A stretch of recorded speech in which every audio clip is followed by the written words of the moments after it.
By adding Pro to the name of their tablet lines, Samsung was making one thing clear: they're not messing around.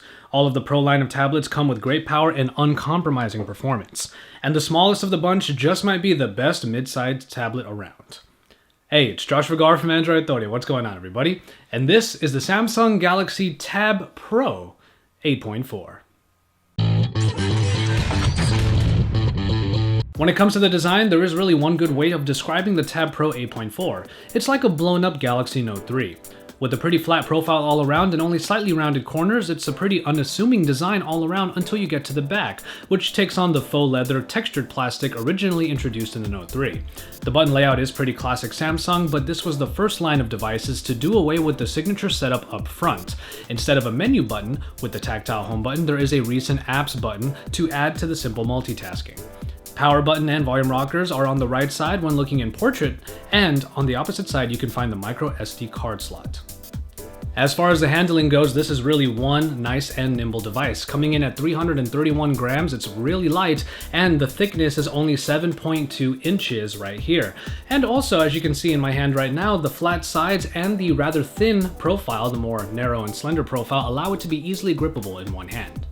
Primarily at the top and bottom of the screen are nicely sized bezels that do help with landscape handling, but with the capacitive keys so close to the edge of the bottom of the device, you might accidentally trigger those buttons. But overall, we're looking at a device that isn't at all flashy in design, is very Samsung in its look, but when you get underneath the surface, you find that it holds a lot of power.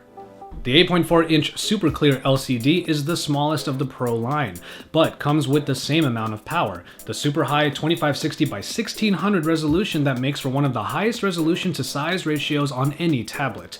With a pixel density of 359 ppi, and also considering the distance away this tablet might stay from your face, this is indeed a very sharp display and provides a great experience. Samsung proves its prowess once again with a screen that really exudes its colors well and provides wonderful viewing angles on top. Now you might argue that a lot of content isn't necessarily made for such a high resolution, but that's still not going to stop you from enjoying all of the media you might throw at it. Everything from YouTube videos to Netflix to even games like my current obsession, Riptide GP2, which looks great and performs wonderfully without any issues. And the lack of hiccups even during heavy gaming is due to the uncompromising power package inside. The Snapdragon 800 clocked in at 2.3 GHz and the Adreno 330 provide a snappy experience all around.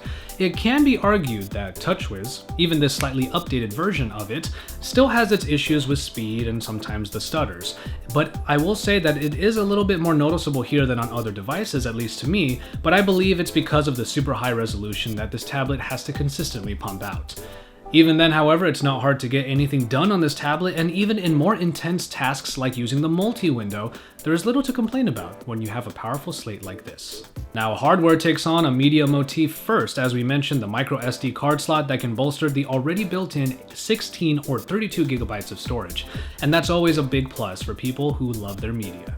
Now there are dual speakers found on the bottom of the tablet right here, and they do perform pretty well, but for a tablet that has this much uncompromising power, you would have liked maybe a little bit richer sound. What I will say though is that it gets really loud, and if you are sharing your media on this tablet with anybody else, they will be able to hear everything coming out of it very easily.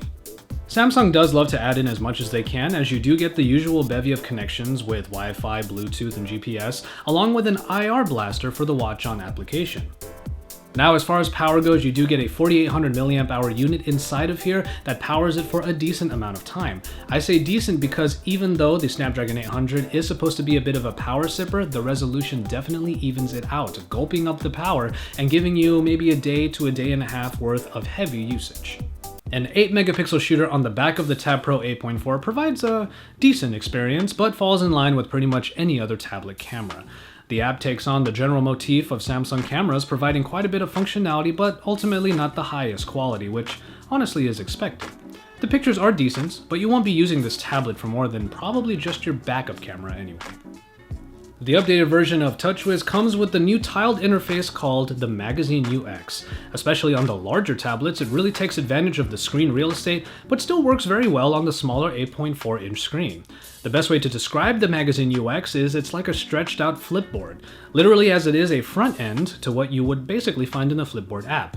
That being said, it is pretty easy to set up your news sources and your social media feeds, but what I didn't like about it is that it often doesn't take you straight to the content you're seeing. Instead, it makes you wade through the Flipboard application to finally get to your destination. Ultimately, though, it is a nice addition that allows for quick and easy glances at what you probably want to see. But the list of widgets in the Magazine UX is still rather limited, and the app controllers are basically for just the Samsung-specific apps, so if you were looking for an easy way of looking at your Gmail or controlling Google Play Music, you're not going to get it here.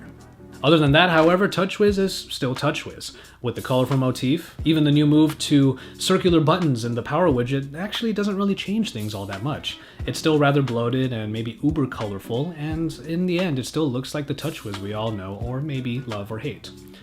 Functionality like the multi-window does continue to set this UI apart from the others, but if you were looking for a big change in the Pro line, you probably didn't get it here. As this is called a Pro tablet, you are going to be paying a premium price for it. All of the power and the wonderful resolution in the screen will come in at $400, making this a pretty expensive tablet at its size, but for some of you out there, it might make sense to pay that much for this much power. And so, there you have it. The Galaxy Tab Pro 8.4 provides all the power the Pro name suggests, while keeping it all in a manageable size. While the tablet will let you get a lot of work done, it's an absolute blast to use for fun and games, making this the all-purpose device for tablet lovers. The size makes it a shoo-in for ebook reading, for example, while the nimble weight and size will keep it as portable as it can possibly get. Yes, you do pay quite a bit for the Galaxy Tab 8.4, but if you need your tablet to do pretty much everything short of taking phone calls, then perhaps the price is right for you. And as always, thank you guys very much for watching, and I hope you enjoyed this review of the Samsung Galaxy Tab Pro 8.4. It is one hell of a tablet, and it does almost stand alone with its sheer power and its super high resolution in the tablet space. However, you do pay a pretty hefty price point for it, and all of the updates that Samsung put into it may or may not be enough to justify that. That being said, however, you will be seeing a future focus on the Magazine UX, in which I will create a page full of widgets for you to see exactly what kind of functionality you can get out of Samsung's new tiled interface. But until then, make sure you keep it tuned to Android Authority, subscribe to our channel if you haven't already, and when you watch our videos, make sure you hit that thumbs up because we love to see those likes. And remember to head on over to AndroidAuthority.com when you're done with all of that, because we are your source for all things Android.